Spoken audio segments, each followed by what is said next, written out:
I-marinate ko muna yung chicken sa toyo, liquid seasoning at paminta. I-marinate natin yan ng mga at least 30 minutes to 1 hour. Habang ginagawa ko yan mga kalasa, kung hindi ka pa nakapag-subscribe, please subscribe at i-click ang bell button para sa mga notification. Okay na tong ating chicken. I-coat ko muna siya sa cornstarch.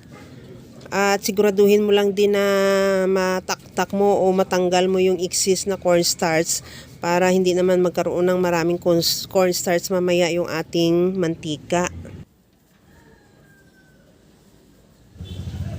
Okay na to, magpiprito na tayo. Nakapagpainit na ako ng mantika. Low medium heat lang para hindi agad masunog yung ating chicken. Prituhin lang natin yan hanggang sa mag golden brown o hanggang sa maluto. At saka natin tanggalin din yan sa ating kaldero at patuluin yung excess na mantika.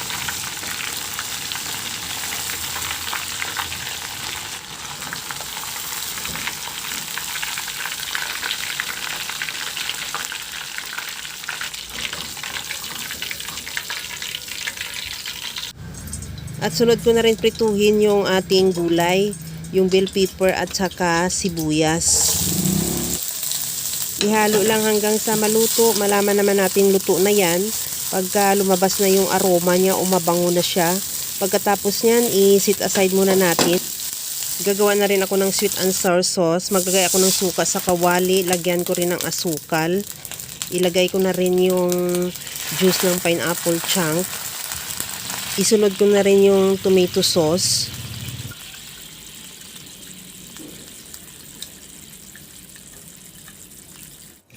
At ilagay ko na rin yung ketchup.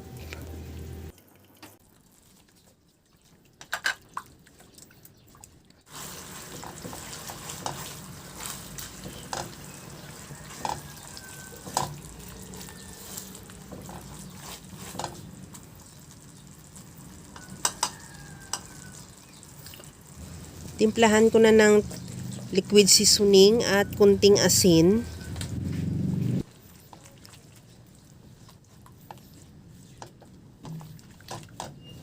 At ilagay ko na yung pineapple chunk.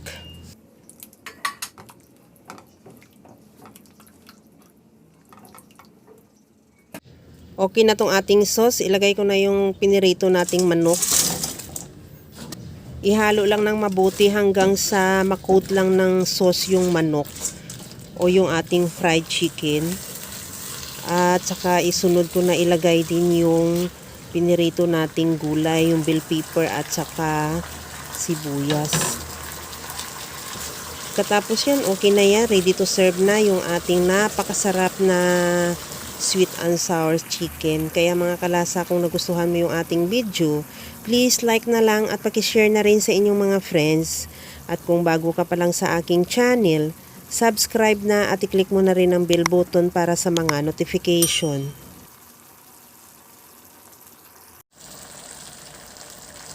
Okay na tong ating sweet and sour chicken. Hanguin ko na lang yan at ready to serve na. Hanggang sa muli mga kalasa.